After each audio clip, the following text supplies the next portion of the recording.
போராட்டத்திற்கு பிறகு தஞ்சாவூரில் எடப்பாடி கே பழனிசாமி செய்தியாளர்களை சந்தித்து வருகிறார். பார்க்கலாம். கர்நாடக அரசு மேகதாது அணை கட்ட முயற்சிப்பதை முழுமையாக தடுத்து நிறுத்த ஆக்கப்பூர்வமான பணிகள் ஈடுபட வேண்டும் என்று வலியுறுத்தி இந்த ஆர்ப்பாட்டத்தை நடத்தியிருக்கிறார்.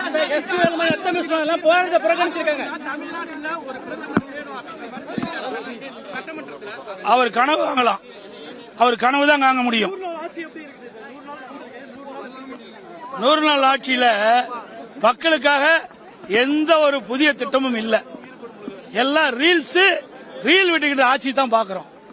100 நாள் முதல் 100 நாள் ஒரு ஆட்சி பொறுப்பேற்று முதல் 100 நாள் தான் இந்த ஆட்சி திட்டங்கள் எப்படி போடுறாங்க, அதனால மக்களுக்கு என்ன நன்மை கிடைக்கும் அப்படின்னு மக்கள் பார்ப்பாங்க.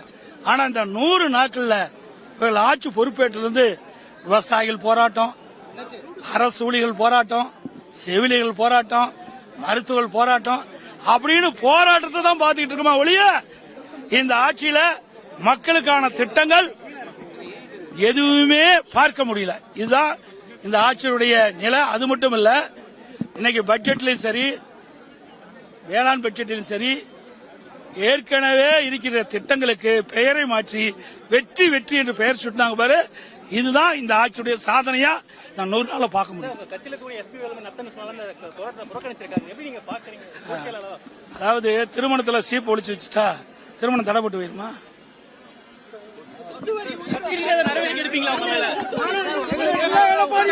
இதையெல்லாம் உள்ள பேச வேண்டியதெல்லாம் பொதுல பேச முடியும் சார். இதெல்லாம் அதான் சொல்றேன். இது இன்றைக்கு கூட்டம் வேற, அதை பத்தி கேள்வி இதுதான் ஆரம்பம். இன்னும் பாருங்க எவ்வளவு வரி உயர்த்த போறாங்க. இந்த அரசாங்கம் அமைத்த பிறகு சொத்து வரி உயர்த்திட்டாங்க. நீ எந்தெந்த வரியெல்லாம் உயர்த்துவாங்கன்னு பொறுத்திருந்து பாருங்க. ஏன்னா கடன் அதிகமாயிட்டது. இந்த பட்ஜெட்ல இதுக்கு முழுமையான விளக்கம் இந்த அரசாங்கத்தில் அளிக்க முடியல. இன்றைக்கு அரசு ஊழியர்களுக்கு ஏற்கனவே இருந்த திமுக அரசாங்கம் இடைக்கால பட்ஜெட் போடும்போது அந்த அரசு ஊழியர்களுக்கு ஓய்வு திட்டம் அந்த நிதி ஒதுக்கீடு செஞ்சாங்க.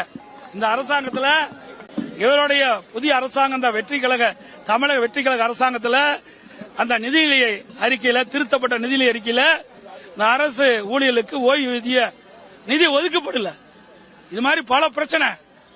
இந்த அரசாங்கம் இப்போ ஆட்சி பொறுப்பேற்று 3 மாசத்துல 20,000 கோடி கடன் வாங்கியிருக்கிறாங்க. 17,000 கோடி வருவாய் செலவு. அப்படின்னா இந்த அரசாங்கம் எப்படி செயல்படுறது நீங்களே எண்ணி பார்த்து.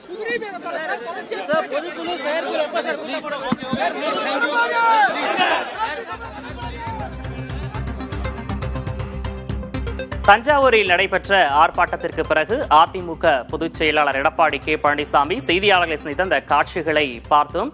தவிக அரசை அவர் கடுமையாக விமர்சனம் செய்து பேசியிருக்கிறார். தவிக ஆட்சியில் மக்களுக்கான எந்த புதிய திட்டமும் இல்லை என்று அவர் பேசியிருக்கிறார். நிதிநிலை அறிக்கையிலும் எந்த புதிய அறிவிப்புகளும் இடம்பெறவில்லை என்று அவர் பேசியிருக்கிறார்.